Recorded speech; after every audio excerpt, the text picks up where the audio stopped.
Not present. Srimati Priyanka Chaturvedi ji. Srimati Priyanka Chaturvedi, 3 minutes.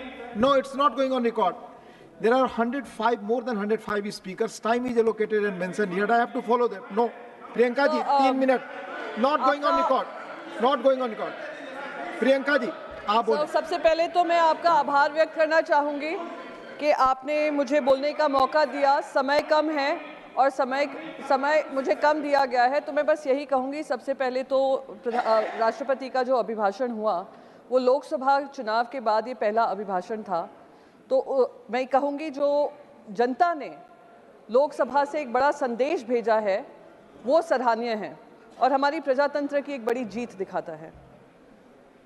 Sir, एक और संदेश ये चुनाव ने भेजा है।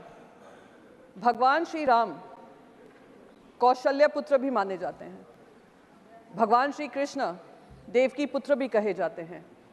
वो कौशल्य पुत्र और देवकी पुत्र ने मिलकर एक संदेश भेजा है और नॉन बायोलॉजिकल जो कहते हैं अपने आप को, उनको एक फर्क दिखाया है और ये बताया है कि भगवान का अवतार भी अपनी माँ के नाम से भगवान माना जाता है। तो ये सबक जो सिखाया, मैं सारी देश की जनता को आभार व्यक्त करना चाहूँगी। वो सारे बायोलॉजिकल वोटर्स जिन्होंने आकर नॉन बायोलॉजिकल को एक सबक सिखाया है, उसे ये कुछ सबक सीखेंगे। और यही कौशल्य पुत्र और देवकी पुत्र ने उत्तर प्रदेश से लेकर महाराष्ट्र तक, अयोध्या से लेकर नासिक तक भारतीय जनता पार्टी को हराया है। तो मैं उन सभी लोगों का आभार व्यक्त करना चाहूँगी। एक और चीज़ इस इलेक्शन ने हमें संदेश दिया है, देश की जनता को दिया है कि जो अहंकार से चलेगा उसको अहंकार ही खत्म करेगा। और ये जनता का अहंकार था, जनता का मत था, जिन्होंने आज विपक्ष को भी मजबूती से अपनी बात रखने का मौका दिया है। पर अभिभाषण में से कहीं भी ऐसा नहीं लगा कि केंद्र सरकार ने किसी तरीके की सबक सीखी है। केंद्र सरकार ने ये समझा होगा कि जो बायोलॉजिकली बॉर्न होते हैं वो महंगाई से जूझ रहे हैं, जो बायोलॉजिकली बॉर्न होते हैं वो नीट की जो पेपर लीक हो रहे हैं और करीब 41 पेपर लीक हुए हैं इतने सालों में, उसके ऊपर उनको दर्द होता है।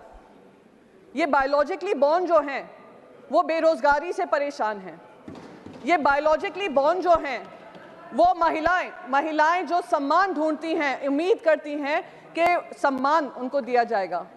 ये जो बायोलॉजिकली बॉर्न हैं, युवा हैं हमारे, वो अग्निवीर जैसी जो पॉलिसी लाई जाती हैं उससे जूझ रहे हैं, उसका शिकार हैं।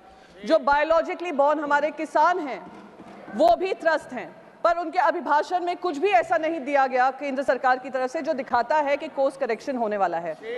तो मैं तो बस यही कहूंगी सर, बस रैप अप ही कर रही हूं, मैं ज्यादा समय आपका नहीं लूंगी। मैं बस यही कहूंगी कि आप ये अहंकार से चलते रहिए, ऐसे अभिभाषण उनके मुंह से बुलवाते रहिए और आने वाले समय में 240 से 40 के लिए आप तैयार रहिए। Thank you.